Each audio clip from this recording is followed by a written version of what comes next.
Hey everybody, Prepper Nurse 1 here. Today is Friday. It is the 16th of December 2022. No rain today, so that's a good thing. Hopefully things will start to dry out, which would be wonderful to see. But I guess time will tell. So anyway, before we jump into this video, two things. I will be live streaming tonight at 8 p.m. So I would encourage you to join me then, and we will have a good discussion. Topic to be determined yet, and we will cross that bridge when we get there. Second thing, I want to remind everybody today's the last day of the Legacy Freeze-Dried Food Sale on my website, preppernurse1.com.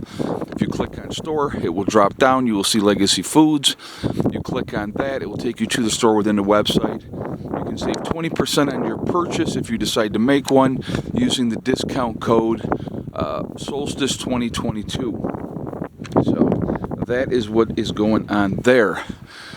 Alright, so let's get into this video. We're going to talk about in this video, we're going to go right over here to start with power sources, right?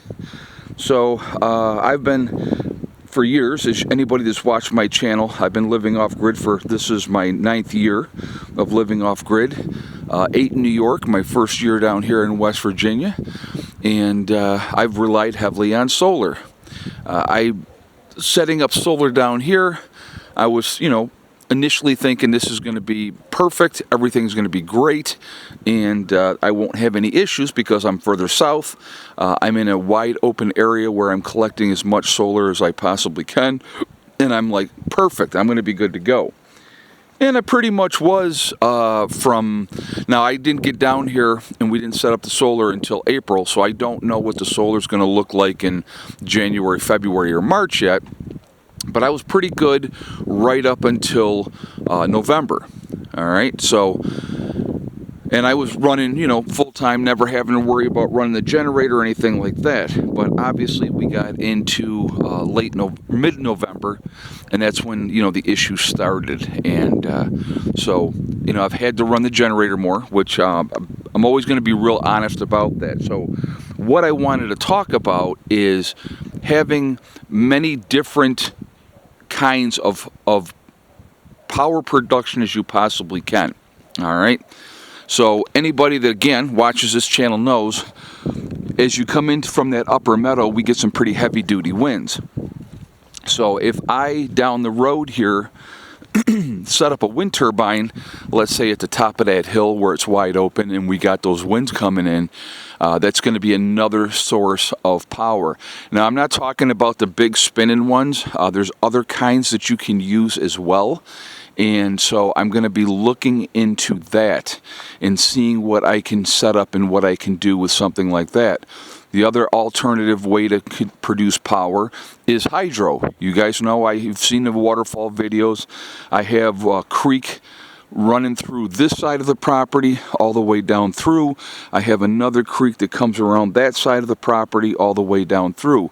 So hydro is another option that you can put in to produce power.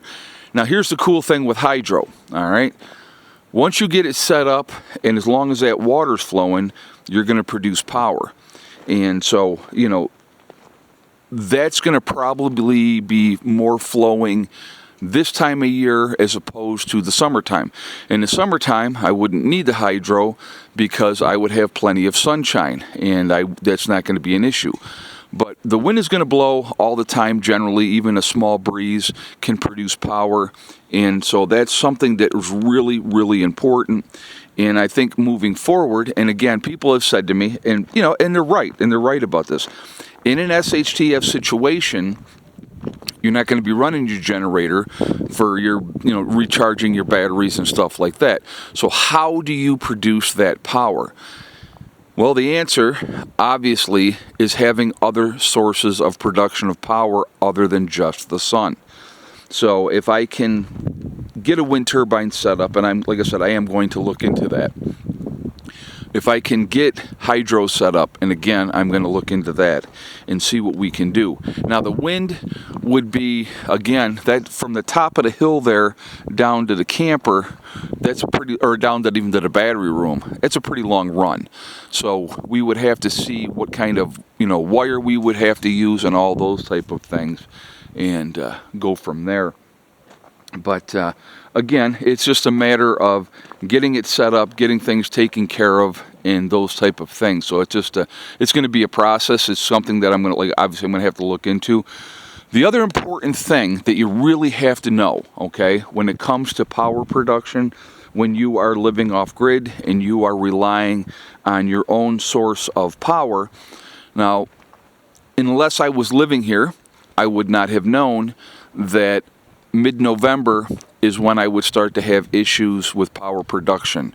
And because literally, guys, when we set up the solar system in April, from April, like I said, to November, no issues, never had to run the generator, not one time, and it worked out perfectly. Obviously, that's, moving forward hasn't been the case of things, but that's how you learn, that's how you figure out, that's how you make alternative plans of what you need to do moving forward to create power. What are you going to do? How are you going to do it? You have to think long-term picture, thinking outside the box. So, okay, an example, right? Mark has his cabin down here in the woods. Well, he's not putting solar panels on top of that cabin, right? Because he's tucked into the woods. How's Mark going to create power? How is he going to have power down there? So if we have wind turbines scattered around, producing power into a trickle charge to a battery unit that he has in his place, and whatever the case may be, or from where he's at, if he runs a line down into the creek and does hydro, there's another option. So the cool thing with a creek is you can go anywhere you want and put in multiple things for hydro. You're not limited to, we can only put this one spot here. You can do as many as you want.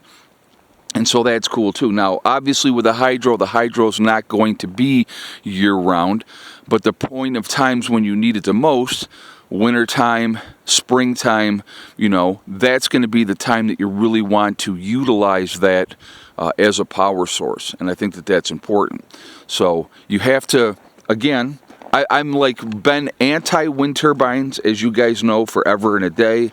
I'm not a big fan of them. Too many moving parts. And too many problems can end up happening. But there's alternative ways of doing wind turbines now without the big blades that are, and you have to have the tower a million miles high in the sky.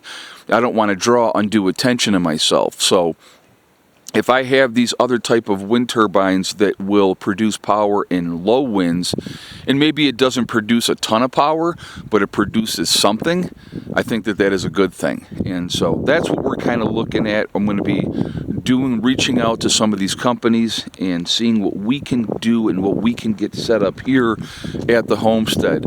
I will definitely be adding to my solar array.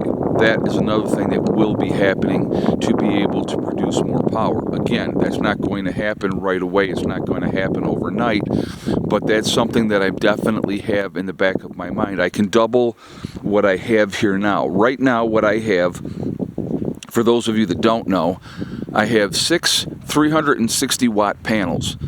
I can add 6 more. I can do another array right next to it here, and that's gonna, or either forward or however I decided to do it, and because I definitely don't want the shadows on things or anything like that. But it's a good spot up here to set up solar.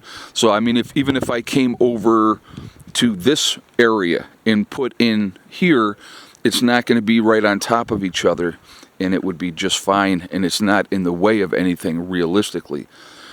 So that's kind of where I'm thinking, guys. Trying to plan ahead, trying to plan for when there is not another backup source, meaning a generator, to utilize for power. So what do you do? How do you do it? So that's kind of the game plan I'm working on, and I will share these things with you as we do them. I think it's a smart thing to have multiple options, and so that's what we're going to be doing moving forward. All right. So anyway, again, I will be live streaming tonight at 8 p.m. So I would encourage you all to join me then. We'll have a good discussion. And so for right now, I am going to jump off. Remember, we are all in this together. We are one race called the human race. If we could ever figure that one out, folks, we really, truly will be in much, much better shape. We have to stop letting them divide us over race, religion, political affiliation, the vax, the unvax. These are all tools that are used to keep us divided and keep us fighting amongst each other. So if we can stop that, we can accomplish a whole lot. If we don't, then they win. So race, religion, political affiliation, the vax, the unvax, all tools used to keep us fighting. Also remember to hug and kiss the ones that you love. Tell them every single day. Tomorrow is not guaranteed. We never know what's going to happen in life. So it's really important that we tell the people that we care about every day how we feel. Last but not least, STD, step, thing, and day. One step at a time, one thing at a time, and one day at a time. Whatever you are trying to do, whatever you are trying to accomplish, you can do it. There's only one person that is going to stop you from achieving your goals, and that's you. If you stay positive, you set realistic goals, and then you set about to making them happen, there's nobody stopping you except you. You guys can do it. I have faith in you. It doesn't have to be prepping related. It doesn't have to be living off grid related. It can be whatever dream that you have, that you foresee, that you want to do. Could be playing the piano. Do it. Don't let people tell you that you can't. All right? Stay away from that negativity, and you're going to be just fine. I will see you all tonight. I hope you all have a great day. Prepper Nurse 1, out for now.